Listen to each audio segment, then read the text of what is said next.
कुछ ऐसी आदतें भी हैं जो हमारे जो शरीर में रोग लाती हैं? क्या कुछ ऐसी आदतें हैं जो हमें बीमार बनाती हैं और हमारे भाग्य को भी कमज़ोर करती हैं? 100%।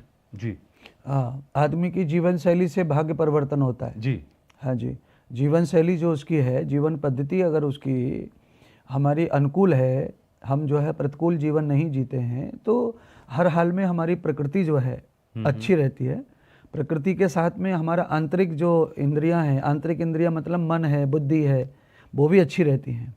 और जब अंदर और बाहर की इंद्रियां दोनों जो है युक्त रहती हैं, अनुकूल रहती हैं। बाहर का शरीर है, उसकी आंख, नाक, मुंह, हाथ, कान, गुदा, ये इंद्रियां हैं। हुँ, हुँ। और अंदर का जो सूक्ष्म शरीर है, उसकी इंद्रियां मन, बुद्धि, चित्त, अहंकार है। हुँ, हुँ। तो ये दोनों जो अंदर बाहर की इंद्रियां हैं, जो हमें जीवन दे रही हैं, हमें सब संकेत, तो उनको स्वस्थ रखने के लिए शरीर को स्वस्थ रखना बहुत आवश्यक है। तो शरीर स्वस्थ रहेगा तो ही आपकी इंद्रियां जो है शरीर का अंग है, हुँ, हुँ। तो आपकी इंद्रियां सब काम अच्छा करेंगी। आप अपने मन पे कंट्रोल कर पाएंगे, बुद्धि पे भी कंट्रोल कर पाएंगे, आप अपनी इंद्रियों पे कंट्रोल कर पाएंगे। तो इसका परिणाम ये होगा कि आप एक संयमी व्यक्ति के रूप में समाज में दिखाई देने लगेंगे लोगों को। उसी को कोई तपस्वी कहता है, कोई ऋषि कहता है, उसी को कोई ब्रह्मचारी कहता है, उसी को कोई, जो अच्छे नाम है वो उसी लिए है।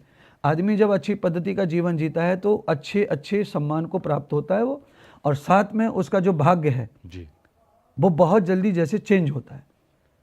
आप कितने भी दरिद्र भाग्य लेके आए हैं, पर आप आज के संगति के कारण कोई संग ऐसा मिल गया जी। कि आपकी जीवन पद्धति बदल गई, मतलब क्रियाएं बदलनी आपने। हुँ, हुँ। तो क्रियाएं बदल जाने से आपका जो प्रारब्ध है वो पूरा का पूरा स्टॉप हो जाता है। दरिद्र प्रारब्ध जो होता है आपका, वो स्टॉप हो जाता है।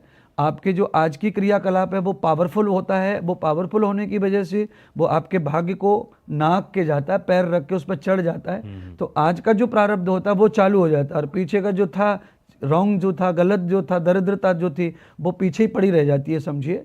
और जब आप उन्नति की ओर चलते हैं, आध्यात्मिक उन्नति करते हैं, शारीरिक उन्नति करते हैं, सामाजिक उन्नति करते हैं, आत्मिक मानसिक उन्नति करते हैं, आर्थिक के साथ, तो ये विकास जब आप उन्नति के साथ जुड़ जाते हैं तो आध्यात्म, सामाजिक और आर्थिक, शारीरिक और मानसिक, जब उन्नति में आप लग जाते हैं तो भाग्य आपका कुछ विशेष नहीं रह जाता है।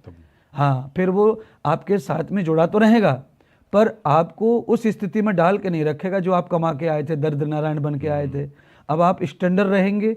जब आपकी ये क्वालिटी गिरेगी, जब आप फिर से किसी के स्वभाव में पड़ेंगे, आपका जीवन अनुकूल नहीं रहेगा, प्रतिकूल हो जाएगा किसी कारण। बस आप संगति के कारण, ईगो के कारण, अभिमान के कारण, अज्ञान के कारण आप अपनी दिनचर्या बदल लेंगे, तो आपने जो कमाया था भाग्य, वो भाग्य जो है साइड हो जाएगा। दरिद्र नारायण फिर आ जाएंगे आपके, फिर आपको पटक लेंगे, जैसे आपके जीवन में आपने बहुत लोगों को देखा होगा।